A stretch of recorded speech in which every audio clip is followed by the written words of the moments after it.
Voilà, donc je reprends la suite de la première partie que j'ai éditée le 30 novembre sur Facebook. Voilà, j'ai terminé un petit peu radicalement parce que j'avais peur qu'elle ne passe pas, étant donné que j'arrivais pas à envoyer les vidéos sur Internet, bref.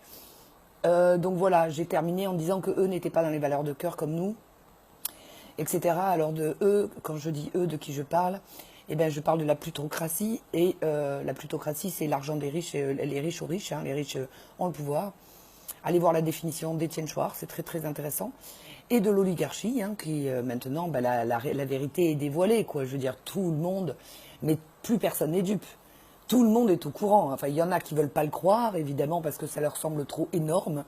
Alors qu'en fait, ils rigolent de nous, mais grave. On est mais naïfs, de chez naïfs, avec nos gentilles valeurs de cœur. On n'aurait jamais cru ça possible. Mais si, si, on a été des grenouilles. Et là, on est dans le dernier moment pour pouvoir se libérer ou pas. Ben voilà, soit on reste les esclaves de ces gens-là et on continue comme ça et ça va être de pire en pire parce qu'il va y avoir la loi martiale. La dictature est quand même avérée maintenant. Hein. Regardez ce qui se passe avec les gilets jaunes. C'est quand même dingue, dingue, dingue, dingue que excusez-moi, j'ai reçu quelque chose aussi. Donc c'est quand même dingue que le peuple se retourne contre le peuple, c'est-à-dire que les policiers qui ont reçu hein, l'ordre de taper sur les gilets jaunes, nous tapent dessus, quoi. C'est vraiment honteux, mais c'est honteux. Ce qui se passe là, c'est honteux.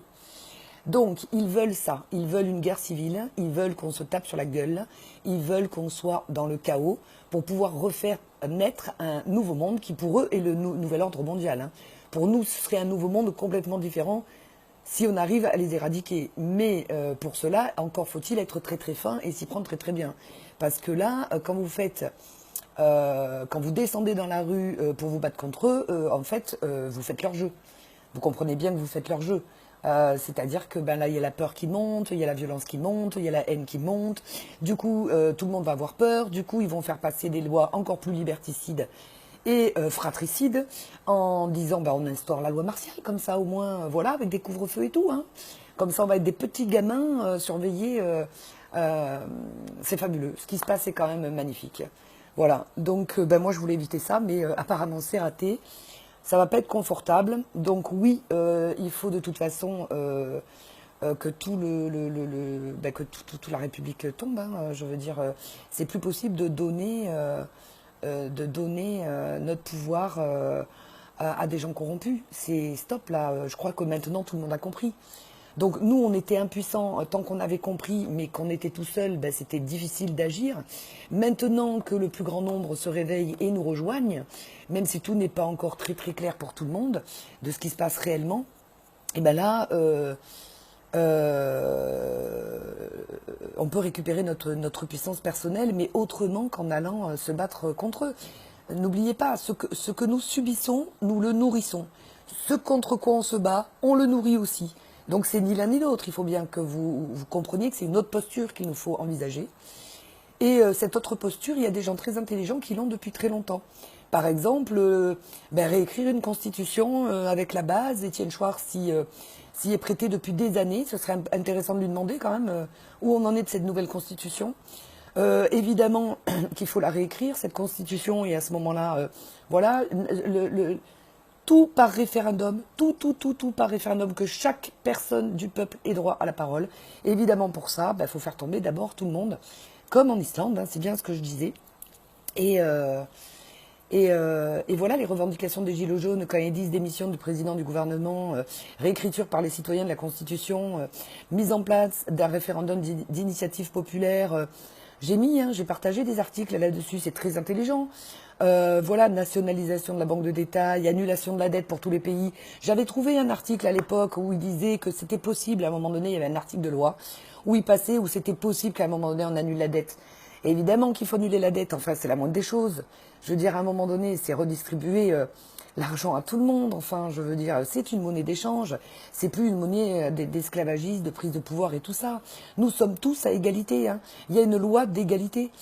Si on soulève le voile des apparences, nous sommes tous à égalité. Nous avons tous la même valeur en tant qu'être humain. Tous. Hein.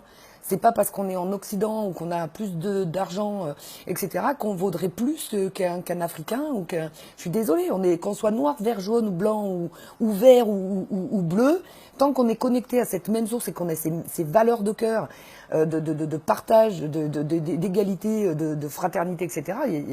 Je veux dire, peu importe, on est des êtres humains. Allô, allô. Voilà, donc écoutez, ça c'était la suite. Donc on est face à de la toute-puissance et on s'est senti pendant des millénaires impuissants. Là, il est question de ne nourrir ni l'un ni l'autre, ni l'impuissance ni la toute-puissance, de pas nourrir ni combattre le système. Il faut s'y prendre différemment. Il faut vraiment être très très fin et s'y prendre différemment. C'est-à-dire que se lever d'une seule voix, mais très calmement.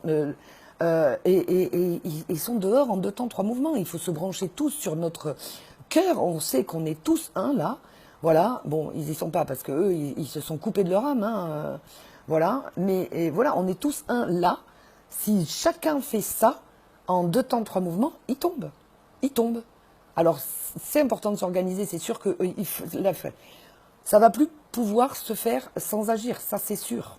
C'est sûr.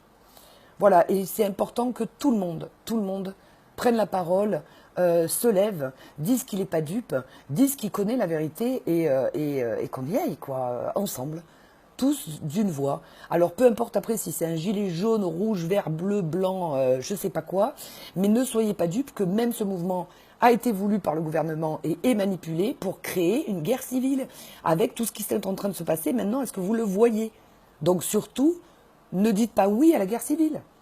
Voilà, je veux dire, juste dites oui à la paix et dites oui à stop le président, stop le gouvernement, stop la constitution actuelle, stop, on réécrit tout, on reprend le pouvoir, on se lève d'une seule voix, d'une seule main, d'une seule machin, et après on s'organise pour le reste. C'est-à-dire tout ce qui déconne en ce moment, on revoit tout de A à Z.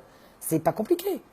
À mon avis, c'est pas simple, mais pas forcément confortable non plus. Mais enfin, tout le monde est en train de se tenir les mains, là. Regardez les gilets jaunes, bravo, quoi. Ok, d'accord, mais en attendant, on surfe sur la vague pour pouvoir aller jusqu'au bout du truc. Qu'est-ce que vous en pensez ?